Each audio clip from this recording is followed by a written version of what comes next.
4월 9일 오늘의 말씀은 마태복음 28장입니다. 안식일이 다 지나고 안식 후 첫날이 되려는 새벽에 막달라 마리아와 다른 마리아가 무덤을 보려고 갔더니 큰 지진이 나며 주의 천사가 하늘로부터 내려와 돌을 굴려내고 그 위에 앉았는데 그 형상이 번개 같고 그 옷은 눈같이 희거늘 지키던 자들이 그를 무서워하여 떨며 죽은 사람과 같이 되었더라. 천사가 여자들에게 말하여 이르되 너희는 무서워하지 말라. 십자가에 못 박히신 예수를 너희가 찾는 줄을 내가 아노라. 그가 여기 계시지 않고 그가 말씀하시던 대로 살아나셨느니라. 와서 그가 누우셨던 곳을 보라.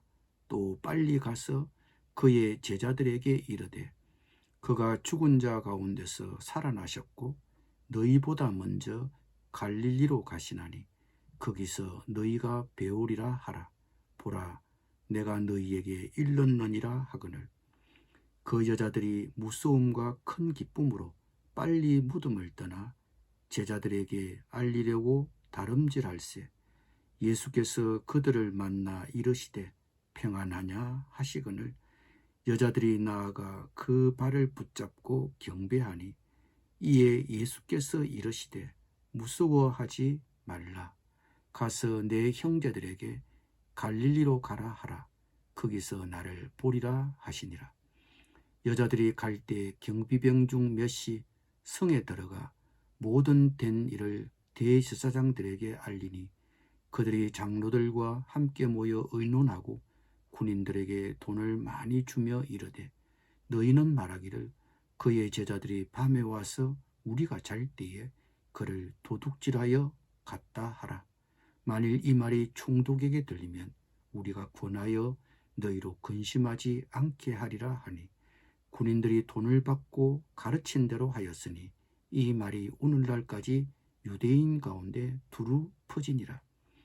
11 제자가 갈릴리에 가서 예수께서 지시하신 산에 이르러 예수를 배웁고 경배하나 아직도 의심하는 사람들이 있더라. 예수께서 나와 말씀하여 이르시되 하늘과 땅의 모든 권세를 내게 주셨으니 그러므로 너희는 가서 모든 민족을 제자로 삼아 아버지와 아들과 성령의 이름으로 세례를 베풀고 내가 너희에게 분부한 모든 것을 가르쳐 지키게 하라. 볼지어다 내가 세상 끝날까지 너희와 항상 함께 있으리라 하시니라. 아멘.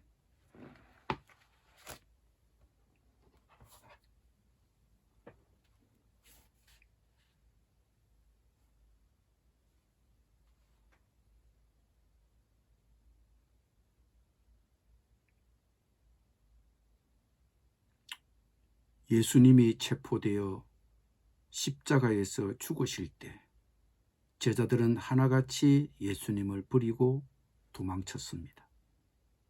그러나 예수님을 따랐던 여인들은 희망의 끈을 놓지 않고 예수님의 시신이 안장된 무덤 곁에 앉아 있었습니다. 그러나 이야기는 여기서 끝나지 않았습니다. 안식 후 다음 날이 되자 놀라운 사건이 벌어졌습니다. 예수님의 무덤이 빈 것입니다. 예수님은 죽음을 이기시고 살아나셨습니다.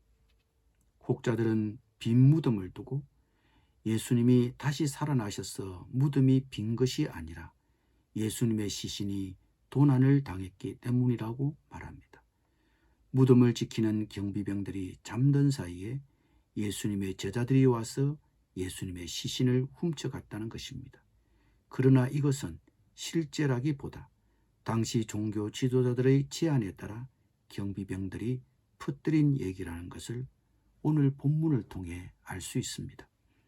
그런데 경비 임무를 소홀히 했다는 말은 경비병들의 입장에서 보면 적절처형에 처해질 수 있는 심각한 사안이었습니다. 따라서 그런 위험 부담에 대한 대가로 많은 돈을 뇌물로 줄 수밖에 없었습니다. 즉 예수님의 시신이 도난당했을 것이라는 가설에는 이런 모종의 뒷거래가 있었던 것입니다. 그러나 예수님은 성경대로 살아나셨습니다.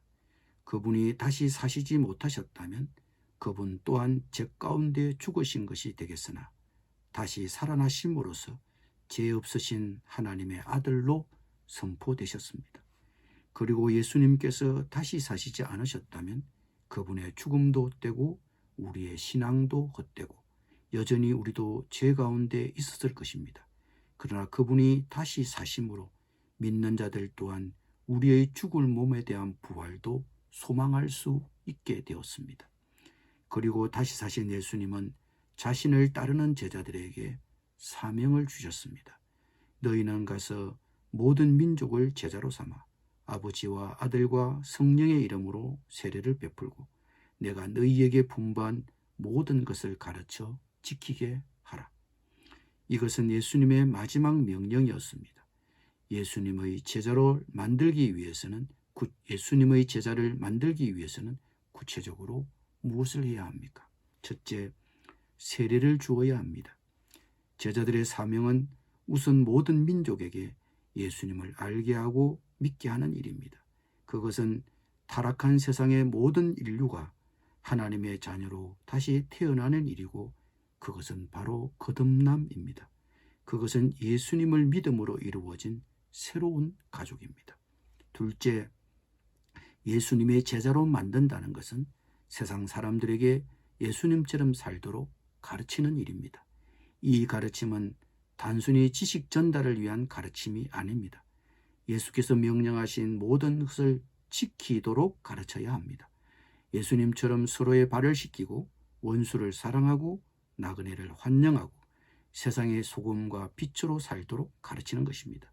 모든 민족으로 제자를 삼아 세례를 주고 예수님의 명령을 가르쳐 지키게 하라는 것은 예수님을 믿고 예수님처럼 살고 예수님처럼 행동하도록 가르치라는 것입니다.